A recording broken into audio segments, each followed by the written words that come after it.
jah, kui nendest 7 printsiibist rääkida, siis seal on sellised asjad sees, et all is mind, mis tähendab seda, et me kõik loome ise oma universumit, me manifesteerime oma elu, oma mõtetega, oma tegemistega, oma tegudega.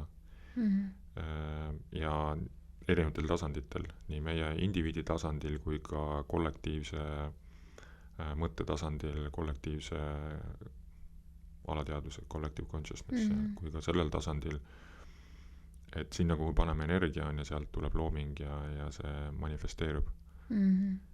Siis mäleta, mis ta nüüd nimi oli, aga põhimõtteliselt see reegel, et as above, so below, as within, so without, mis tähendab seda, et nii nagu meie sisemaailm on, nii me peegeldame seda ka endale väljapoole ja see tegelikult on seotud ka eelmisega väga hästi, et nii nagu see, mida me mõtleme, seda me tegelikult ka juba loome, kui me paneme sinna sõna taha, siis me anname talle veel rohkem jõudu.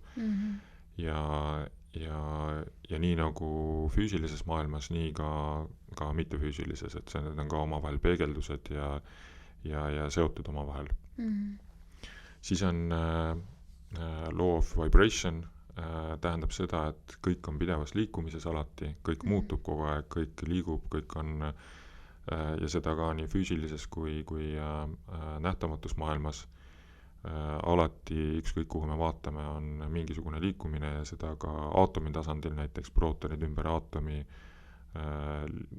kui ka nii mikrofüüsilises maailmas kui ka makrofüüsilises. Igal pool on alati liikumine. Siis on principle of polarity näiteks.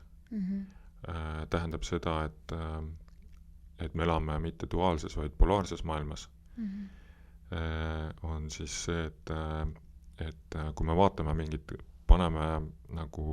läheneme mingisugusele ühele fookuspunktile, siis tal on alati 2 polaarsust.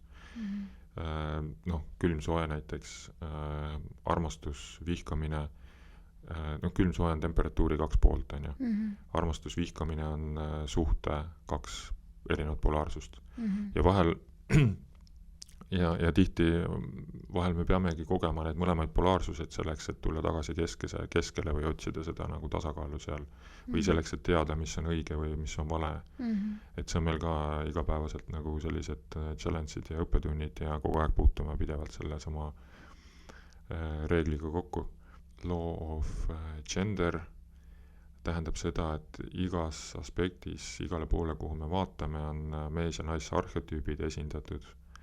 Meesenergia või meesarhetüüp on struktuur, konkreetne, sirgejooneline suund, selline progressiivne, selline jõuga forsseeriv, versus siis naispool on selline voolav, kiiresti kohanev, kurviline, sükene õrnem, tunnetuslik. Et need aspektid on ka igal pool läbi erinevate dimensioonide, nii materiaalses kui mittemateriaalses maailmas olemas. Siis on veel karmaseadus, et see, kuidas me millised otsused me teeme, need tegelikult käivitavad mingisuguse ripple efekti ja see tuleb kõik tegelikult tagasi ja see on siis law of cause and effect, et igal põhjusel on oma efekt ja igal efektil on oma põhjus, et need on ka kõik nagu seotud omavahel. Law of pendulum tähendab seda, et kõik käivad mustritega, kogu liikumine käib mustritega, alati me käime kuskilt ühest kohast nagu teise ja see on ka igale poole, kus me vaatame, me saame selle siis seaduspärasuse või põhiprintsiibi ära tunda, et see on nii majanduses on see esindatud alati nii väiksemates mustrites, aastased tsüklid näiteks, või 4-aastased tsüklid või siis 10-aastased tsüklid, et sellest on majandusteooriaid väga palju kirjutatud, kuidas kõik üles-alla käib kogu aeg.